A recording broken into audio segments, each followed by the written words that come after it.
question. Okay, please tell us a little bit about yourself. Tell us about your background and what motivates you to run for public office. We'll start the timer and we'll begin with Mr. Neerman representing House District 23. Thank you. My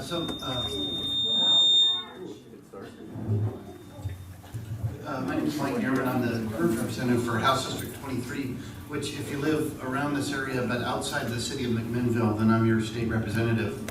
I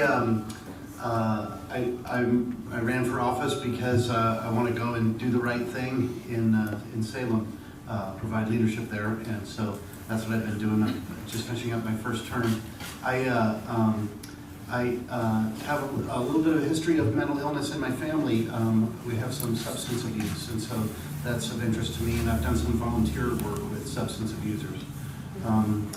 I'm not on any committees that have anything to do directly with providing services for mental health or anything like that. Like I'm not on the health care committee or human services or anything like that, or veterans. So, but I get to vote on all these issues. But these are important issues, and that's why I'm here tonight.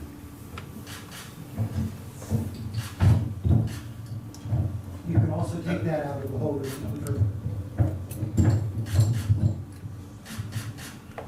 Oh, just move closer. I'm Jim Thompson. I am also running for the House, from House District 23.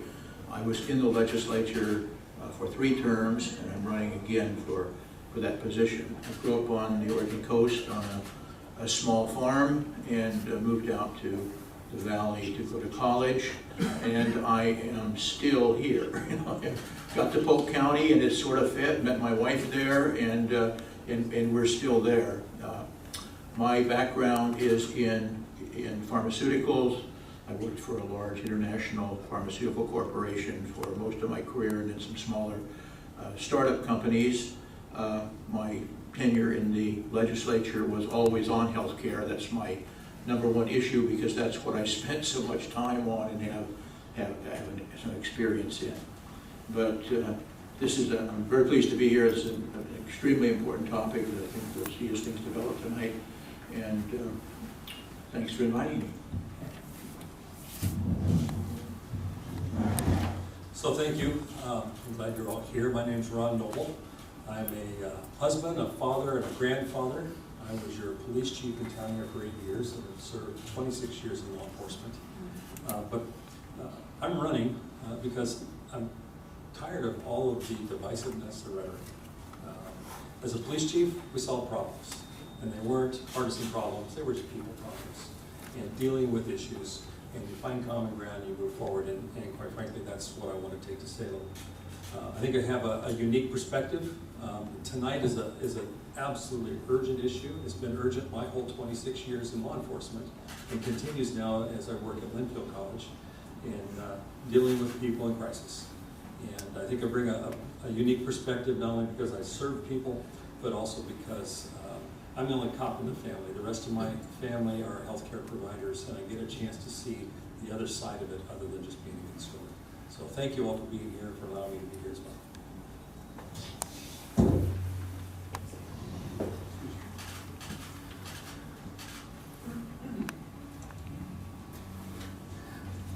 Hi, my name is Ken Moore. I'm running for House District 24. I would like to thank NAMI for convening this forum to bring attention to this subject that I've heard a lot about as I talk to thousands of voters on their doorsteps. It's a #1 concern. And as I've attended NAMI meetings over the years, I've learned about the concerns locally here in the community and nationwide. I do have some stories of mental illness in my background, and I will tell you about that when one of those questions comes. I'm trained as an electrical engineer. I'm currently a contractor, small business owner. Why am I running? Personally, I want to use my ability to bring people together, find common ground, and move forward together. I think we can use more of that in Salem. I also want to just lay out just quickly the 3 areas of emphasis in my campaign: excellent education, efficient transportation, and affordable housing. I'm Brian Boquist. I'm the sitting senator in Senate District 12, which starts up in Hillsborough on the city limits of Hillsborough and runs all the way to the Lane County line in the south and wraps around most of the cities other than McMinnville and Dallas.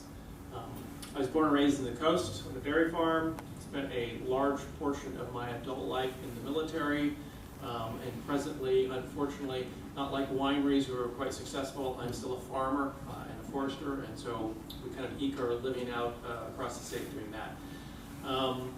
My wife and I live out on Butler Hill, which is about 8 miles out of Dallas, about a dozen or so miles from here, so we're kind of in the middle of nowhere out there. And like many of you, we have 2 adult children still living at home with us. And with that, I'll let Ross go. So good evening, and thanks for the opportunity to be here tonight. My name is Ross Orsendruber, and I'm running for Senate District 12. And I live south of Amity. Well, actually, it's in Spring Valley now, but I was born here in McMinnville and grew up on a sheep farm south of Amity. And I've been in the area all my whole life. I studied biology, got a degree in biology, and worked in human therapeutics with a biotechnology firm. So I have a lot of background with science, and also the last 20 years I've owned my own business, an advertising business in Salem. And since I live just right outside of Salem, that's where most of my activity happens. I really think this is an important issue because it affects so many other things, and I'm really running to confront the inequality that exists for mental health, affordable housing, and education. Hi everyone, thank you for having me, glad to be here. I was born and raised in San Diego, California, and in 1995 I came here to visit my nephew who had a job in the Newburgh area, and I fell in love. I went home and told my husband we're moving to Newburgh, and he went, what? And about 5 or 6 years later we were living in Newburgh, so guess who were the Hanson family. But I love the state of Oregon. I love this area. I am running against Mr. Post, who is in District 25 with me, in Newburgh, St. Paul, and Kaiser. Unfortunately, Bill's not here, so. The reason I'm running is, I'm a small business owner. I own a catering company and a vacation rental in wine country in Newburgh.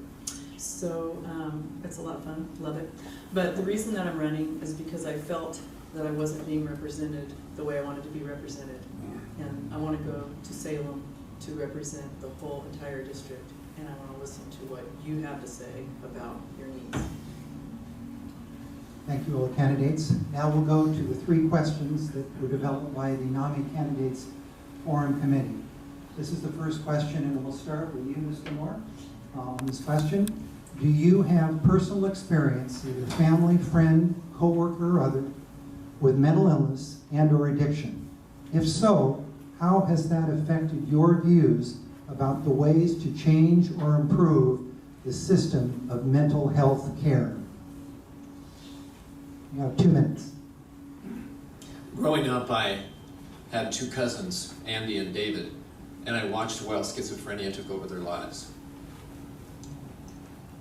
As a response to that, their mother, my aunt, started the local chapter of NAMI, and her and her husband formed a nonprofit to create housing for people living with mental illness.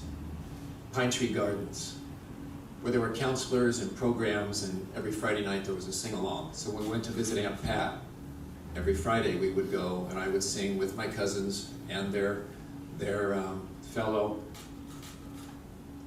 people that lived there in that housing. And it affected me deeply. David died of suicide at 28, and Andy of complications of lithium medication. But I watched success come out of that with that housing program.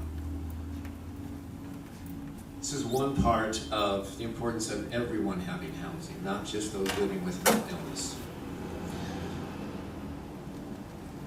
There's a bill that if elected, I will be supporting.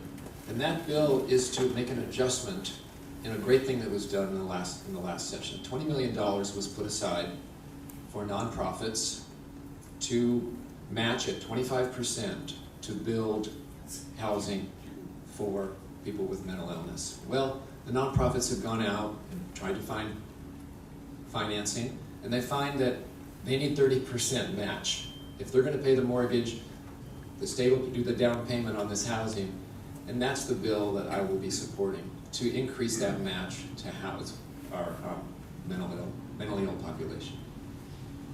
Thank you. Ron? So as I mentioned, I spent 26 years in law enforcement. Much of that time responding to persons in crisis, assisting them in getting the help they need. And I do that today, because even at Linfield College, I don't think people realize the number of students who are in crisis and deal with mental health issues. I think we all know that the suicide rate among our youth continues to climb. But seeing tragedy and watching persons unable to get help to keep them from going into crisis is really hard. And having to tell someone, a loved one, that they've lost a son, daughter, spouse, because they took their own life, I wouldn't wish on anybody else. Because I've seen the tragedy, I've seen the extreme of what happens when we don't provide services. We've got a failure in our system right now, and we need real solutions. We need to increase, I applaud the bill that Ken spoke about. We need to increase access to professional services. We need to increase and support our nonprofits. We have, even in local in this county, plenty of groups like Champion Team, Provoking Hope, and the work that Diane does there, Project Able, Dual Diagnosis Anonymous, and the NAMI, and a lot of people who want to provide help and assistance. But we need to allow them to do that.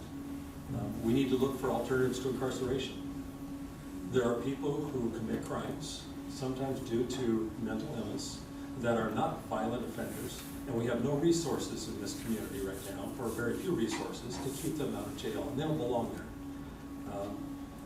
We need to continue to encourage law enforcement, like the sheriff does here, and like the police department does here, to seek more training in crisis intervention, and mental health first aid, and other similar trainings, so that we can adequately address the needs of this community. So thank you.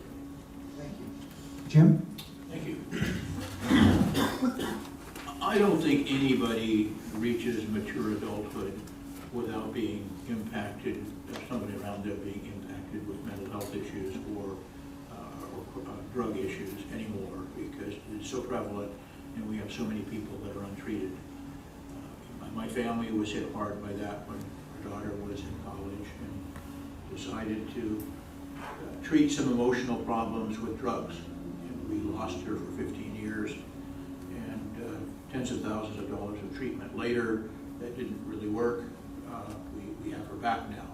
But we lost her years, and we lost quality with our grandkids, and I don't have to explain that to people who've been through it. It's not just a single issue. It's a multitude of issues that just you drag around like an anchor, and it's nowhere near the pain that the affected person feels. So my first round with this kind of issue was when I was teaching in Oregon State as a young prof, and a student commits suicide.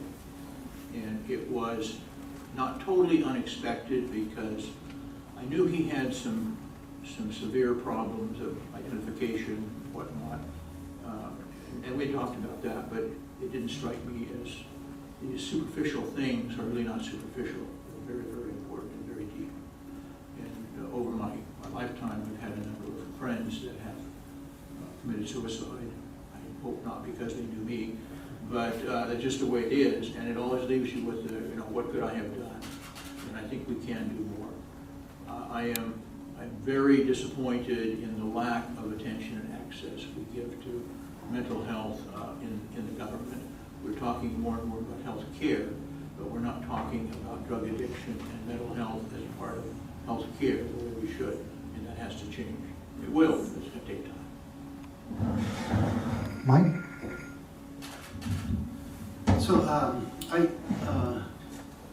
like I said, in my family, there's been some history of substance abuse, and I've seen, I've had experience with other issues of mental illness around me. In that experience, I've seen really great successes, really heartwarming successes, and I just had a friend of mine die this past year of substance abuse related causes, and so obviously there's some failures out there. There's some hard cases, and I think that the challenge for us in the government and the legislature is to find solutions that don't cost money. There's some things that we can do in the area of homelessness that don't necessarily cost money. There's some other things that we can do with charitable and nonprofit groups where we can activate those. There's things we can do with training of law enforcement, because that costs a little bit of money, but things where we're kind of